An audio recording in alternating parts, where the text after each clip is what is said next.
Amantes y apasionados de la refrigeración y la electricidad. Espero que estén bien, muy bien.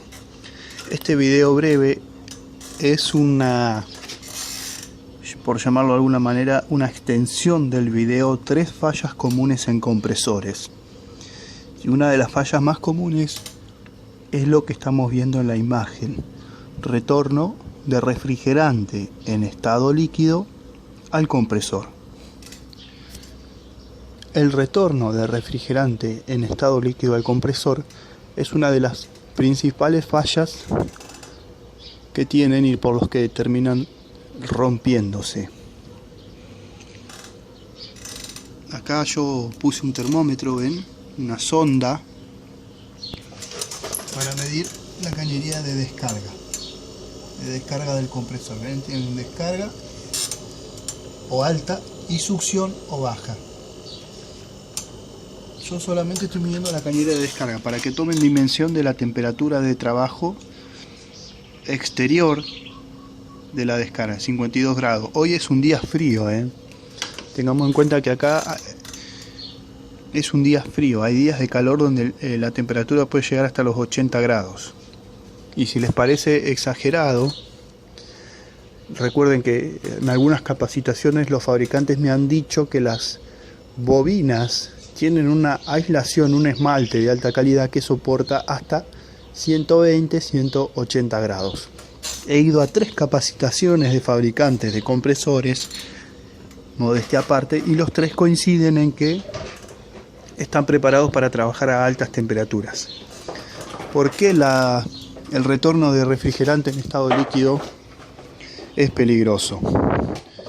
En primer lugar, porque los compresores, como dije en el video antes mencionado, los compresores no están fabricados o diseñados para comprimir refrigerante en estado líquido. Están diseñados para comprimir refrigerante en estado gaseoso. Por otro lado, el refrigerante en estado líquido lo que va a hacer es generar un efecto que se llama shock térmico. ¿Por qué? Bueno, supongamos que un día de frío como hoy, un día que no hace calor en realidad, ustedes dirán, bueno, eso es muy relativo pero un día de frío como hoy, donde hay unos 17 grados de temperatura ambiente, acá 17, 16 grados de temperatura ambiente, el compresor en la descarga tiene sus 52,8 grados, pero un día de calor que haga 25, 26 hasta 30 grados centígrados de temperatura ambiente, la temperatura de descarga se va a elevar, obviamente. Pero más allá de eso, un día de frío como hoy, si yo dejo que retorne por el caño de baja, si yo permitiera que retorne por el caño de succión refrigerante en estado líquido, lo que voy a hacer es generar un shock térmico. ¿Por qué? Porque el refrigerante va a salir a determinada temperatura, 60, 70 grados, 50 grados. El aceite y todo el resto del compresor se va a mantener a esa temperatura y va a ingresar a menos 2, menos 10 grados. Supongamos que ingresara a 0 grados. Para los que dicen, no, pero el compresor está caliente, no llega a tanta temperatura. Bueno, supongamos que ingresara a 0 grados. Igualmente se daría un shock térmico que lo que va a hacer es un efecto de espumación. Va a pegarle al aceite, que los compresores los toman por debajo y los van tirando hacia arriba para lubricar, y va a hacer una espumación y el aceite empieza a perder propiedades por el shock térmico y empieza a elevarse y empieza a subir y deja de lubricar. Así que el retorno en estado líquido por ese efecto de shock térmico es malo, y también porque el compresor no puede comprimir líquido, entonces lo sobreexigimos y lo terminamos dañando porque no está diseñado para comprimir líquido, sino refrigerante en estado gaseoso. Tiene que retornar siempre en estado gaseoso.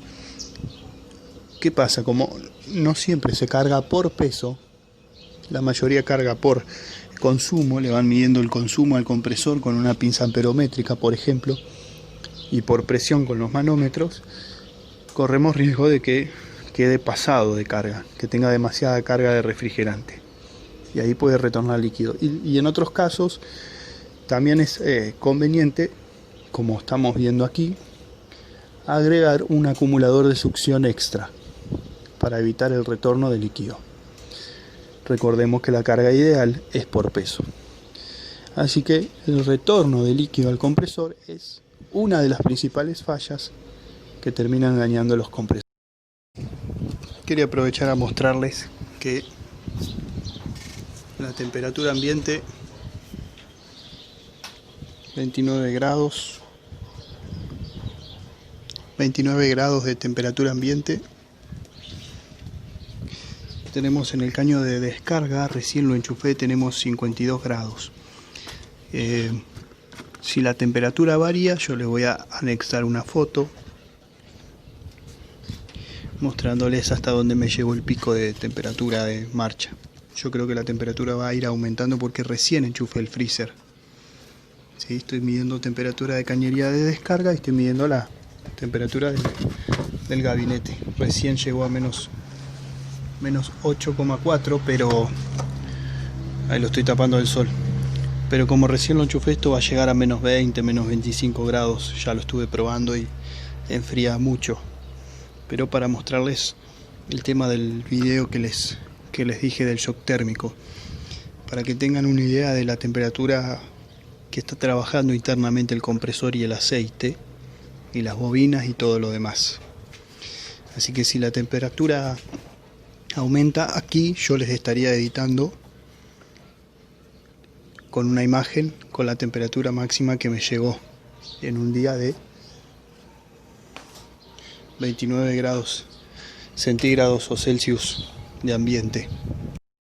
Así que, como dije en el video, 3 fallas comunes de compresores, lo que al menos 3 fabricantes conocidos de compresores coinciden, o en lo que coinciden ellos, cuando yo pude asistir o tuve el privilegio de asistir a esas capacitaciones, es que el retorno de líquido es el principal responsable, o uno de los principales responsables, de que se dañen los compresores.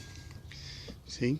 Estos compresores no están diseñados para comprimir líquido, refrigerante en estado líquido, sino refrigerante en estado gaseoso.